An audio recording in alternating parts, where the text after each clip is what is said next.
Well, we are back, folks, and we apologise for the little technological mishap. I can't even say the words clearly, and that's we also have linguistic mishaps. My fault. So how well do you know your friends, people? How well do you know your friends? So I thought one of my biggest friends, my BFF, is technology, because I befriended them. It's a gender fluid thing. I befriended them years ago. They're my best buddy, and now they're not. No. So welcome back to Two Chaps, Many Cultures, and the culture of two chaps, middle-aged white dudes wrangling with technology. And let's see how we can make this work for us. Brett, you know what we need? You know what we need? A director. So that's why we've got Kelly. I got this. A director with an artistic bent. we had a comment when we went live with the mishap. There was a comment by Antimo Cimino over in Portland, who said, "Did you guys have aliens on the program today?" So the answer is yes. All three of us are. We're just learning about this now. So yeah, well, Kelly, welcome to have you on here. How are you? I'm so good, and I'm super delighted to be here. This is so exciting. When I saw that you guys were doing Arts Week, I was like, ooh, yeah, that's got my name written all over it. I just love what you're doing. I love these conversations, and I'm delighted to chat with you both. Well, then tell the people who don't know you yet, what is the art angle that drives you, Kelly? Theater. I am a huge theater nerd, have been. Forever. Some people in this community may recognize me from my intercultural work and being in the CTAR community. But what really has always driven me has been theater. I was chasing Broadway dreams for a long time and thought I was going to be the first, or not the first, but the next Oprah Winfrey. And then life happened and took me into diversity, equity, and inclusion and intercultural work. But theater never stopped. So that's the part that is probably a surprise to some people, is that theater has always been my first love. Well, it's no surprise to us that know you, obviously, because if you ever see Kelly present a workshop or present or even facilitate a group, there is a lot of the skills that she brings to that, and it makes for some really a level of comfort for people when they see somebody able to get up and express themselves and invite and have the ability to invite other people to express themselves in their own setting and in their own comfort level. And that's the skill you bring to it. But yeah, absolutely. Well, thanks. I try. Well, as Yoda said, there is no try. There is only do or do not. And you certainly do.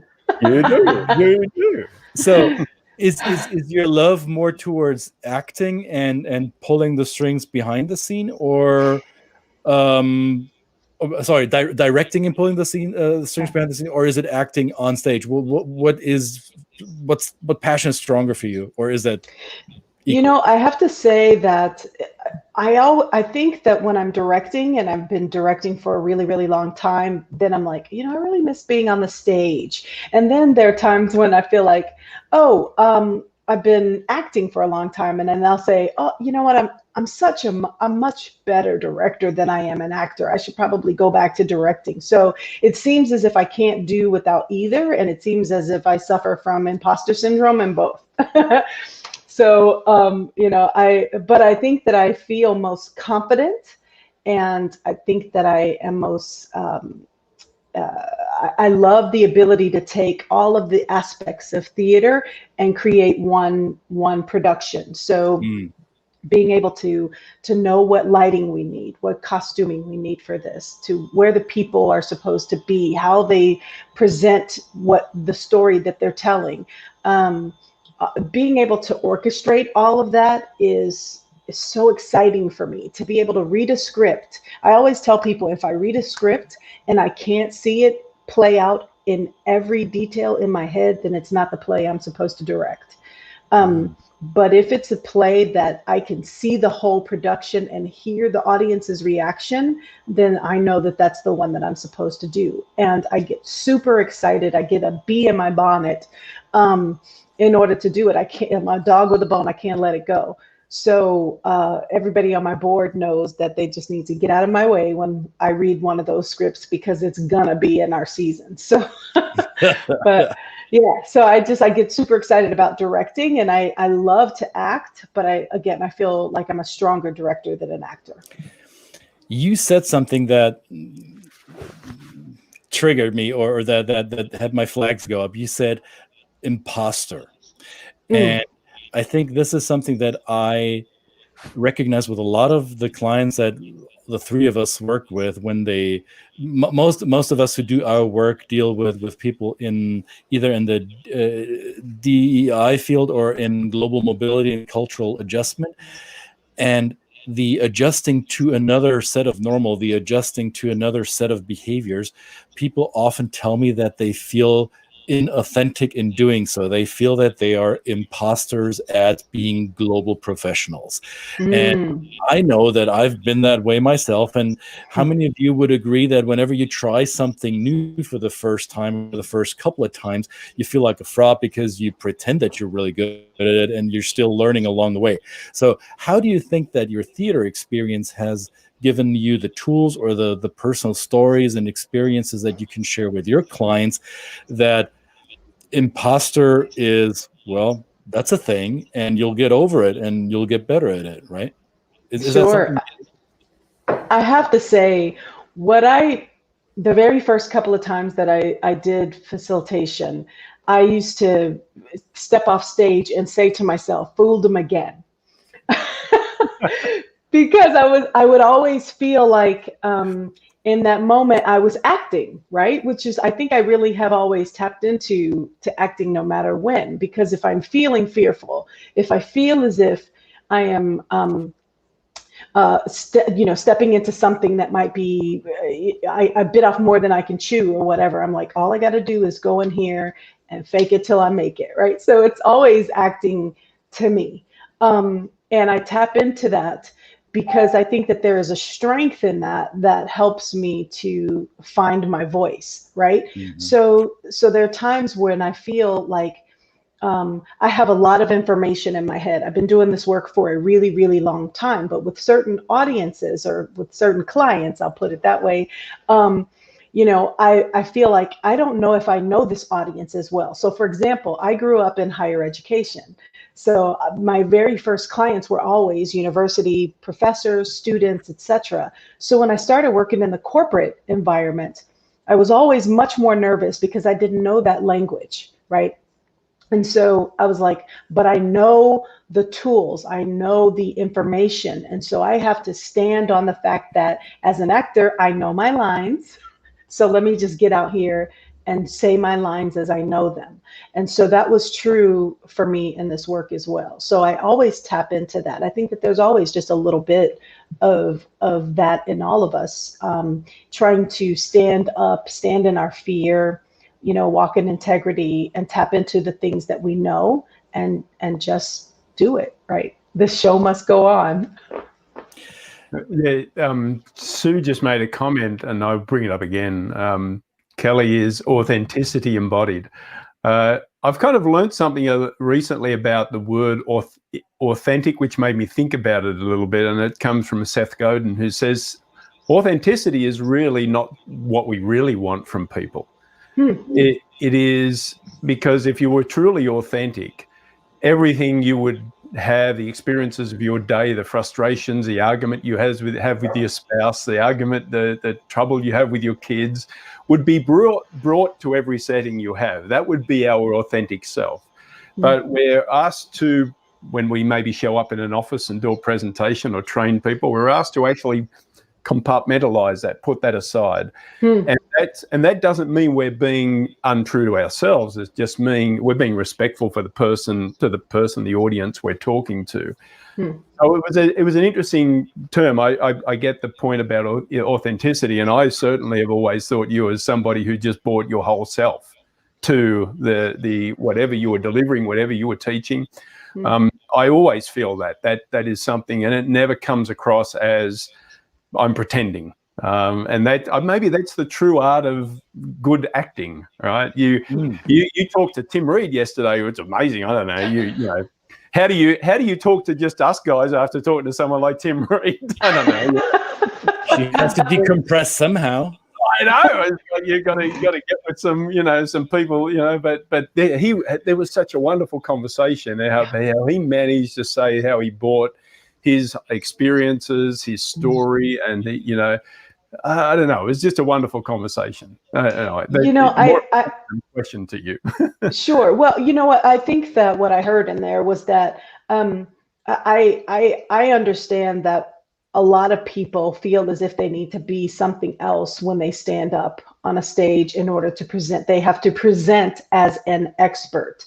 I don't operate from that mindset because I don't believe that there's a such thing as an expert in this work. I've said this before. I think that we are specialists. I think that there are those of us who have a great deal of knowledge and that we have something to tell and to share and to teach.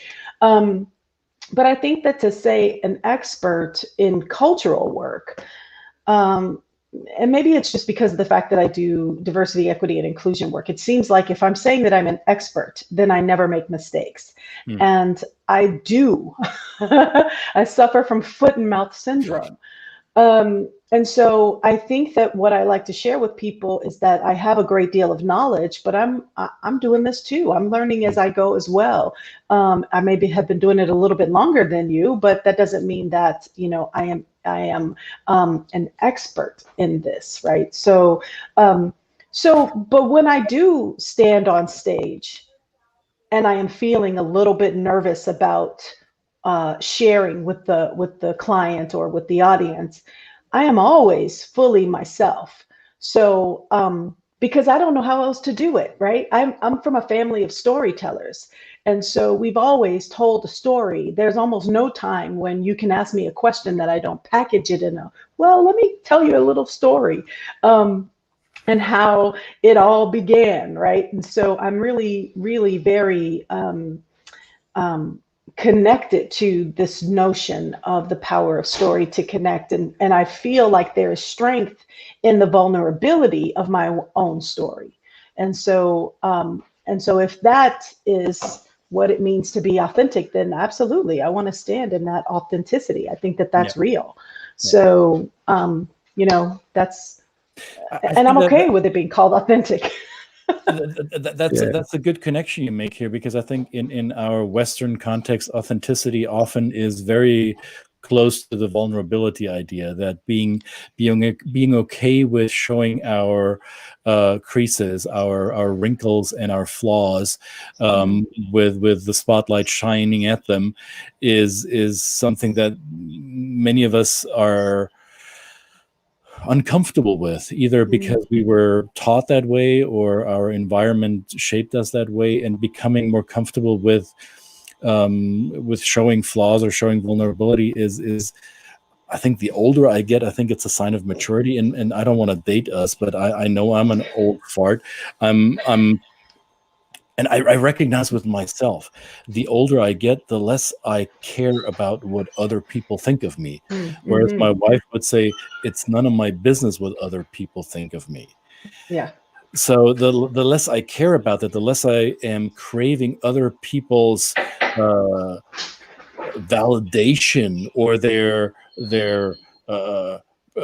permission to be the way that I am. The less I care about that, the more authentic I think I am.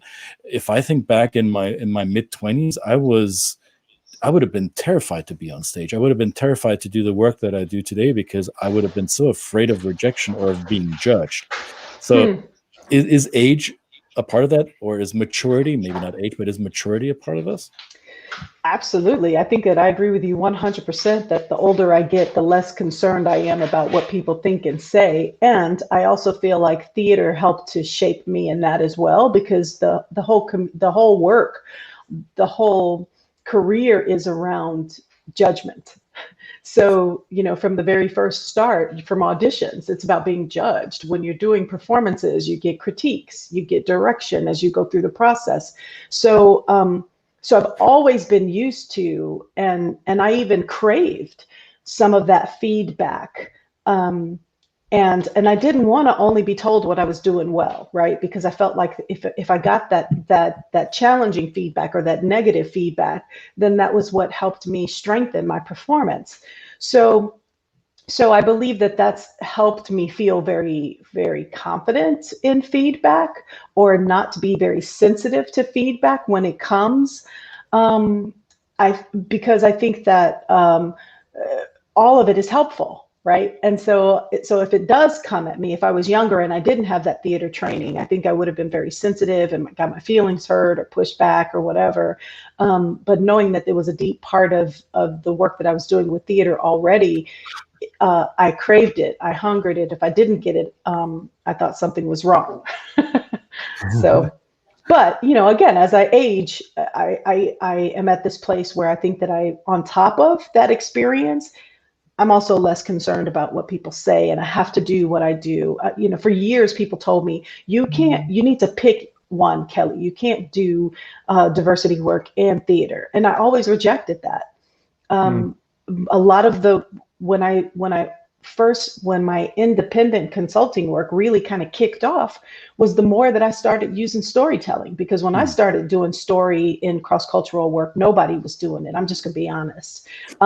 This new boom of using story in intercultural cross DEI work, this is relatively new, but I've been doing that since I started in 20 years ago already, because I started out with my Anything But Black story in about, I want to say about 2020, in 2000. And when I started doing that, I started doing it for the Sitar family, right? So, and Anything But Black was really my journey, my personal journey about growing up on the South Side and wanting to be anything but Black, and then coming full circle to not wanting to be anything but Black. And the more that I did that story globally, the more I realized that this notion of being othered, not feeling good enough, being marginalized because of what I looked like, was a universal story. And so I really started trying to hone in on that process of the power of story. And so it's the foundation of what I've always done. As a matter of fact, when I first started doing diversity work in the early 90s, there was a gentleman who came up to me after a session, and he said, you know what, this what did he call them? These little narratives that you share, the little, what's another word for a short story? Oh, I can't remember right now. Yep. But episodes, anecdotes. You know, he was just like, these little anecdotes that you share, you know, they're great and everything, but you need to give much more substance. So part of the reason why I went back for my master's was because I needed to speak to that dude, right? But what I discovered was that all I did was continue to tell story, but I had a couple of other, you know, some data to throw in, just you so put that it I on could scientific underpinning to placate the nerd in the room who wouldn't appreciate the storytelling. That's right. Who thought that it was soft learning or whatever. So, but story remained constant through all of my work. So, yeah, I think I went off on a tangent. Not sure how I got there. No, you used a word. I know that maybe Chris is going to bring this up. I'm going to maybe jump ahead, but you used the word soft, you know, and I know Christian has this been about. Well, I have a visceral reaction to that. What we teach is soft skills, when in fact they're actually so important, and they're really hard skills. They're not the data, they're not the written record and research, but the skills in actually crossing cultures and being able to be adept. So your experience of crossing that culture from somebody who learns a different way was just, you took it to the extent you went off and got actual, you know, education in it and really applied yourself. That's a commitment, right? That's a real commitment to respecting the audience that you bring, right? That comes to you. It's great. Sorry. Yeah, you know, I think it's that. I think it's also a little sad, honestly, that I had to question that what I offered was enough, because that kind of sits in that imposter syndrome too, right? You know, if I'm being challenged by what I'm bringing and thinking that that's not enough, then I'm going to constantly chase that thing that I think serves to validate me further. For years, I thought that I needed a doctorate. You know, I was like, I'm going to go back, I'm going to get a doctorate because I know that that's going to bring, just a little bit more cachet. Screw it. You know, I talked to several people who hold doctorates and, who have doctorate degrees. And one of them told me, she was just like, Kelli, you're brilliant. Listen, if you study, she's like, think about the topic that you think you want to get your degree in. Go out and buy 20 books on it. She's like, and then if you want, write a couple of blogs about it. She goes, boom, there you go. That's all we're doing anyway. You don't have to stand in front of a bunch of people. You just try to tip over the ivory tower that's going to collapse with a big bang. So, but Kelli, I'm getting my books now as we speak. Yeah, are you leading them against the tower? So you said you grew up in higher education, Kelli, and I grew up in a culture where education is the social currency. In German culture, you only climb the social ladder if you have a degree to prove that you're worthy of the next step, so to say. So that chip on your shoulder that you were describing, almost exactly the same here. Now, I think for you, and I don't want to put this on you, but what I'm hearing between the lines, and you tell me if I'm off, you also had to fight the validation, or the perceived validation challenge of being a Black woman in a predominantly male white environment in this country. So you had more than just the ivory tower battle to fight. You also had the race battle and the gender battle to deal with. Am I right? Absolutely. Yeah. Absolutely. And that for me was really, really quite painful as I tried to climb a ladder of success, right? I'm lucky that I tell people all the time, some of my friends that grew up in mixed communities and went to school with other white kids or kids from other cultures, that they had a very different upbringing than me. Because when I grew up in an all Black community on the south side of Chicago, there was so much comfort and security and pride in Blackness that even the messages that I received about anti-Blackness, which led to my piece, Anything But Black, there was still so many stories that I got about the brilliance of Black people, the contributions of Black people, the resistance of Black people, the resilience of Black people. And so all of that was also deeply embedded in me at a young age, so that I didn't have to question my worth, right? In a way that some of my friends who grew up in more mixed environments had to question their worth, because when they were looking around for examples in teachers or in leaders or in academicians that were setting the standards for our brilliance and whatnot, they didn't have those examples. Yeah. So, and so then they began to question just how beautiful is Black, right? Because I always knew that it was, but in the depth of my body, but socially, which is what I was struggling against in Anything But Black. I knew it was fantastic, but for some reason out there, everybody kept telling me that it was something that it wasn't, and it confused me, right? And so it seemed like it would be easier to be something other than Black because of those external messages. Well, if it puts you at ease at all, if it moves the needle at all, I have two white daughters, as you can imagine, and my youngest will be 15 in a month, and all of her beauty standards that she is looking up to are Black. So I think and I don't say that my daughter is representative of the society that we live in, but I think we've seen decades ago a pop cultural shift towards Black beauty that my children are now taking for granted. They don't see this as a novelty presented to them. For them, that's real, that's normal, that's how they perceive it. So you fought the fight, or you're still fighting the fight, and I'm suspecting our children, the next generations, will move the needle much further than we were able to.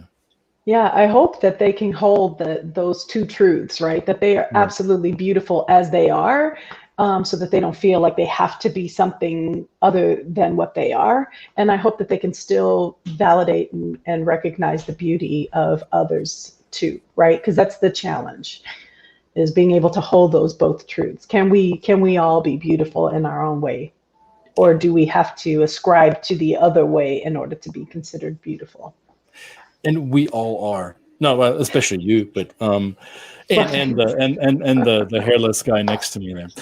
All right, excellent, Kelli. I really appreciate you taking time and bearing with our imbecile tech skills. So we made it work regardless, and it's a pleasure. Beautiful. We should do this again. I told Brett, and now I'm telling you on air with witnesses, we're going to put together a panel, and I want you on that panel because I have so many questions to ask you that go beyond the theater thing, and I want other voices to come in there. So stay tuned, people. We're still working on it behind the scenes, but we'll get it together. I'd be happy. Just let me know. Thank you again, Kelli. Wonderful to see you and talk to you again. And we will do that. And we thank everybody for joining and throw in your comments if you're watching the replay. And apologies again for my technological inabilities. But we will try ours, not just yours, ours. I include myself in that. Mine too. All right, guys. I'll see you later. Bye. Bye. Bye, everybody. Thank you.